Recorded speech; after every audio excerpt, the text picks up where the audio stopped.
Pauline est victime de violences conjugales. Son mari l'a frappée, blessée et chassée du domicile conjugal avec ses 2 enfants.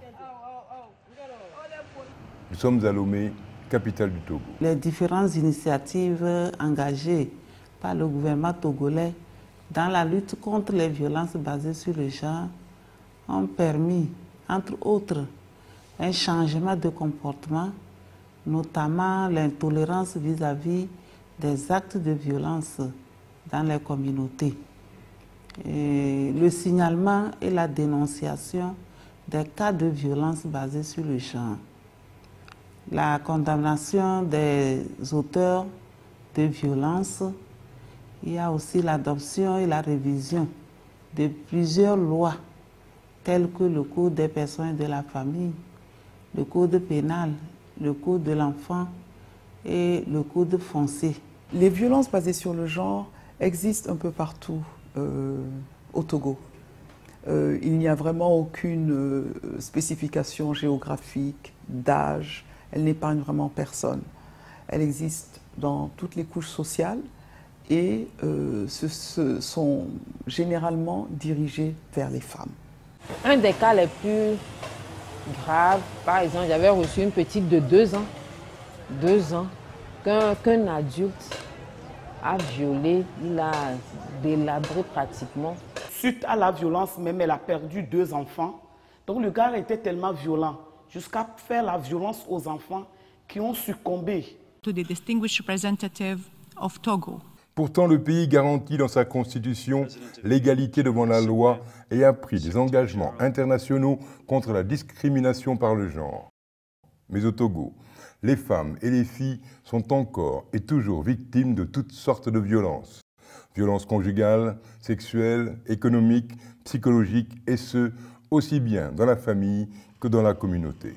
J'ai essayé de mener une vie avec un homme. 6 mois après, il a intégré une église. Il insistait à ce que moi aussi je participe. Que si je n'intègre pas l'église, il va me renier. Je suis allée et voilà, un jour, c'est dans l'église, on nous faisait savoir que tout ce que nous avons sur cette terre, on pouvait toutefois brûler ces effets-là. Une fois rentré dans l'église même va prier pour nous afin que Dieu nous donne des choses à nouveau. J'étais couturière, mes machines, mes pagnes, tout ce que j'avais comme des effets à la maison ont été brûlés. J'étais en classe de CE2 et j'étais avec ma maman seule. Elle s'est mariée à un homme et elle a fait un enfant. Et un dimanche, mon frère dormait. Il m'a dit de l'amener dans la chambre à coucher. Lorsque je mettais mon frère sur le lit, il s'est jeté sur moi. Il m'a dit, si jamais j'en parlais à maman, il va me tuer. Je me suis tuée. J'ai fait 2 enfants avec lui. Et peu d'années après, il m'a fait sortir de la maison. Mais à ce moment, j'ai constaté que j'avais une autre grossesse, le 3e enfant. Il me violentait de telle manière que je ne pouvais pas vivre avec lui. La 3e grossesse a évolué. Il disait que cette grossesse n'était pas de lui.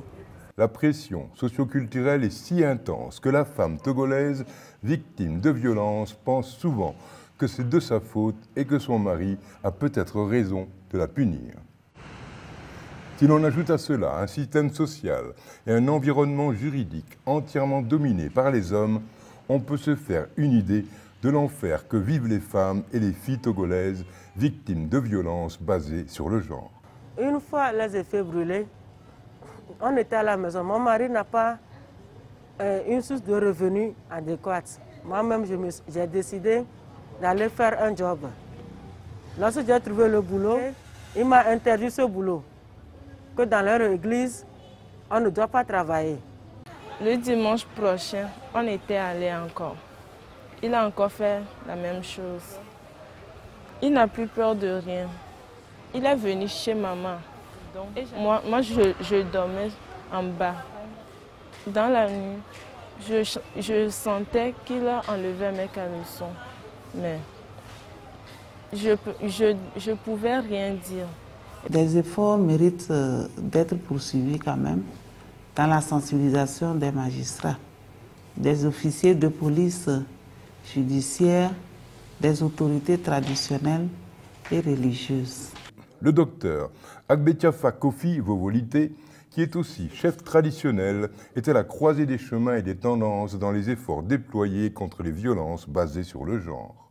Pas plus tard que la semaine passée, j'ai eu à gérer un problème de sorcellerie où la plupart du temps, c'est les femmes. C'est les femmes qu'on traite de sorciers. Il y a même eu des meurtres où on va en la bastonne jusqu'à ôter sa vie. En tant que médecin, il fustige certaines pratiques culturelles, cultuelles et même légales qui ne favorisent pas la lutte contre les violences basées sur le genre au Togo. Dans les tests, il y a voilà, des dispositions qui font que on peut à un moment donné laisser passer certains mariages précoces. C'est bien écrit dans la loi. Maintenant, nous, on est en train de travailler là-dessus, de faire le plaidoyer pour qu'effectivement, que la loi soit claire là-dessus. Quand on dit pas de mariage précoce, il faut la majorité d'abord avant de se marier. Les victimes meurent dans leur cœur chaque jour et leurs cris sont imperceptibles. Ces cris silencieux, le gouvernement et le Fonds des Nations Unies pour la population, UNFPA et Togo, les ont perçus et ont mis en place des mécanismes pour lutter contre les violences faites aux femmes et aux filles afin de sortir les survivantes de l'abîme moral et social où elles sont enfermées et freiner ainsi le développement du phénomène. Les actions du ministère s'articulent autour de 3 axes, notamment la prévention, la prise en charge des victimes de violences basées sur le genre et la coordination des actions sur toute l'étendue du territoire. Ainsi, avec l'appui financier du Fonds des Nations Unies pour la population, UNFPA, le gouvernement togolais a construit plusieurs centres d'écoute et réaménagé les bâtiments pour en faire des centres d'écoute et de conseil sur les violences basées sur le genre.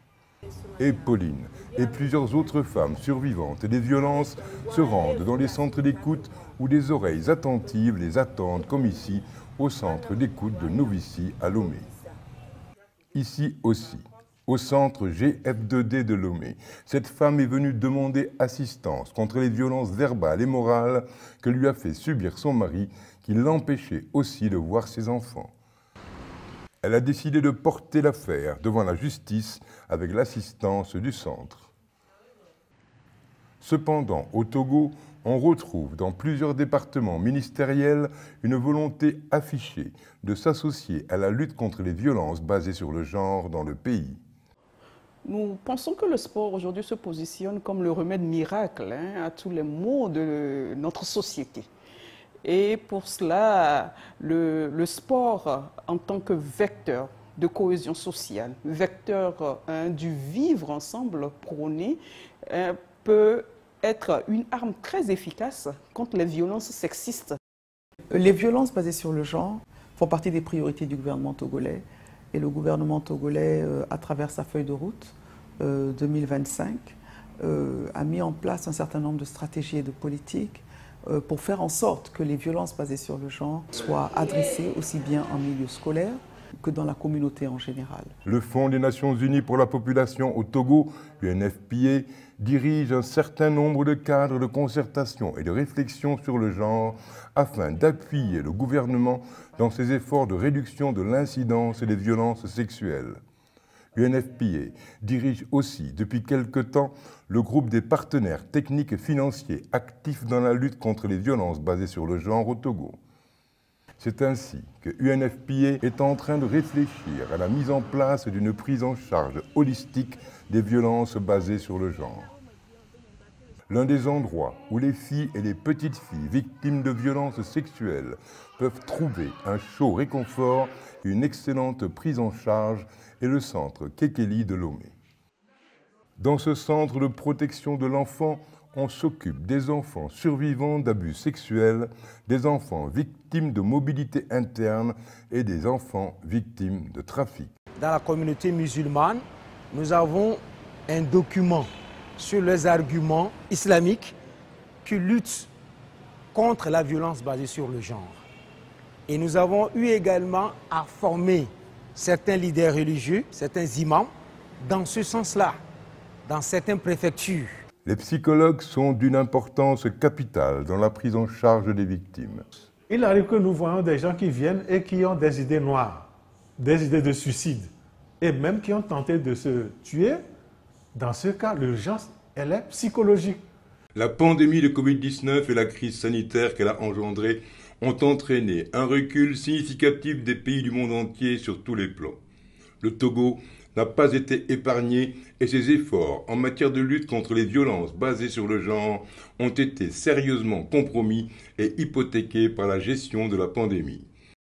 En période de la pandémie, le ministère, avec l'appui des partenaires techniques et financiers, et surtout dont avec l'UNFPA, a renforcé le dispositif sécuritaire des structures et des agents des centres d'écoute par la mise à disposition des kits de lave-mains et du matériel de protection, ce qui a permis d'assurer le service continu au profit des communautés.